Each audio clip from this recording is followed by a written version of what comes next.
Hi guys, a little more of a long form video here. I'm hoping to do some longer races as they provide more entertainment than just a quick 5-lap shootout. So the 5 lights go out and it's time to race. We intentionally drop back a little as we want the challenge of actually starting last, however, we didn't need to worry since a virtual safety car was deployed as someone didn't move their car off the grid. A great start to the 13 laps around Monza. Approaching turn 1 you would hope that there'd be less chaos under a VSC, but as you can see there's still bumping and ghosting, so even under a VSC you can't have a peaceful turn 1 at Monza. The car on the grid is slowly moving to retire, and that should end the VSC.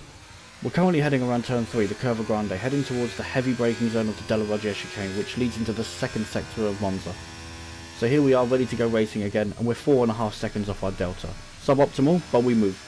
With a lot of people fighting too hard this early in the race, our main focus is just to keep our nose clean at the moment. There are a lot of cars still very close together here, and don't forget this is still lap 1, which means we may still see crashes ahead, and as you can see the McLaren spins into the wall, losing a front end plate. Before we can exit the second of the Lesmo corners, we have our second VSC of the race. This highlights very well the differences between 5-lap races and anything that's a little longer, as it changes strategy, and just simply leaving enough space on track is a vital part of racing in ensuring that you don't get caught up in an otherwise avoidable accident.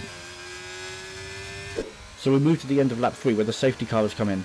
Vic is going to lead the pack across the line, but Jacob's very far back, which gives us a worse start, but we're racing again.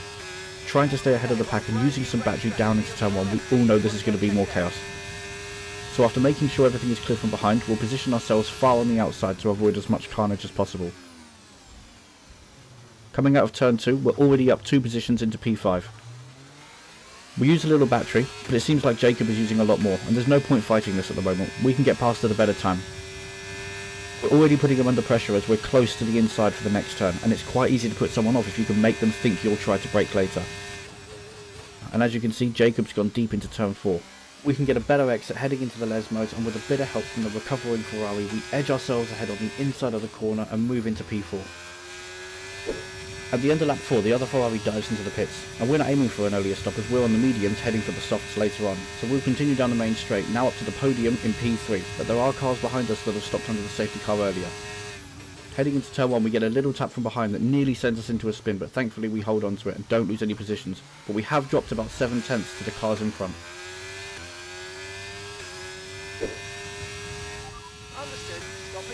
As you can see at the end of this lap we're going to pit for a fresh set of softs to take us through the remaining 6 laps of this race.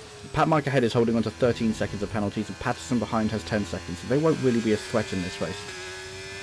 We pull to the right ready to enter the pits for hopefully the first and only time, but we've missed our braking point a little and we've picked up a 5-second penalty. This isn't great at all, but there's still a chance we can win this race, so we've just got to keep our head down and drive the car. A good 2.2 second stop, but we lost a few tenths as the car didn't release very quickly.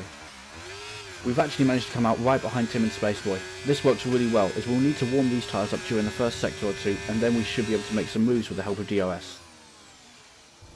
We skip ahead to lap 9 and entering turn 1 Spaceboy is side by side with Patterson. This will compromise both of their exits out of the chicane so we can try to go for a nice switchback. We couldn't get the power down well enough, but we have the edge on Patterson and we're close enough to go for a move on Spaceboy, so we're going to deploy some of the ERS here to give us an extra 160 horsepower to pull alongside and around the outside of the Curva Grande to challenge for P3. As we head into the Della Roggia chicane we take a tighter line in that lets us get ahead. We only have Tim in front of us now as Carmad needs to pit one more time for a change of tyres since under the safety car he boxed for a second set of mediums. Moving ahead to lap 11 and we're half a second away and chasing Tim down for the net race lead. He goes into turn 4 too hot and goes over the sausage curb, so we pull ahead before the Lesmos and we're now effectively leading the race, but we still have a 5-second penalty to try and put some distance between ourselves and the cars behind. Onto the final lap and Carmad has had to pit or risk a disqualification. This puts us on P1 in the timing board, but we still have this 5-second penalty and we need to put in the lap of all laps to pull another 3.7 seconds on Spaceboy behind, and the only chance we've got is if Tim gets involved for a battle over P2, and he is giving it his best shot. As we enter the Curva Grande we're nearly 2 seconds ahead of Tim and almost 3 seconds ahead of Spaceboy, so this might be possible if the battle behind us keeps up and it costs them some time. We can also hope that Pat Mike in P4 will get involved and lose these guys even more time despite his penalties. We brake at the 100 metre board for the chicane but lock the rears a little and it costs us some time, but that could have been a lot worse. There's only 4 more corners left on this track after we exit the Lesmos, so we need to get some really good exits to try and pull away. As it stands right now we have half the time required on Spaceboy to keep P1. Most of the track is straight now and we're running very low wing, so this should give us the edge with better speed. Spaceboy is just outside the range for DRS on Tim, so this really is our best chance right now, but gaining a full 2.5 seconds through the third sector on Monza is a very difficult task. As we enter Ascari for the last time, there is now only one braking zone left, and we still need over 2 seconds. This is not looking possible, but you never know what's going to happen in racing in the next corner, so we can't give up, and Pat Mike is only half a second behind Spaceboy, so there is a small chance that he might lose a lot of time in the final corner. We go into Parabolica for the final time, keeping it nice and tight, and we drain all of the battery we have left on the run up to the line, and finish in P1. But it wasn't enough and we missed out by 1.8 seconds. Perhaps if we had one more lap this might have been possible. Taking a quick look back at the pit stop where we missed our braking point, we can see that we were only 2 km an hour over the speed limit. So it pays to be a little bit more cautious, as we may have bled half a second entering the pits instead of a full 5 seconds from the penalties.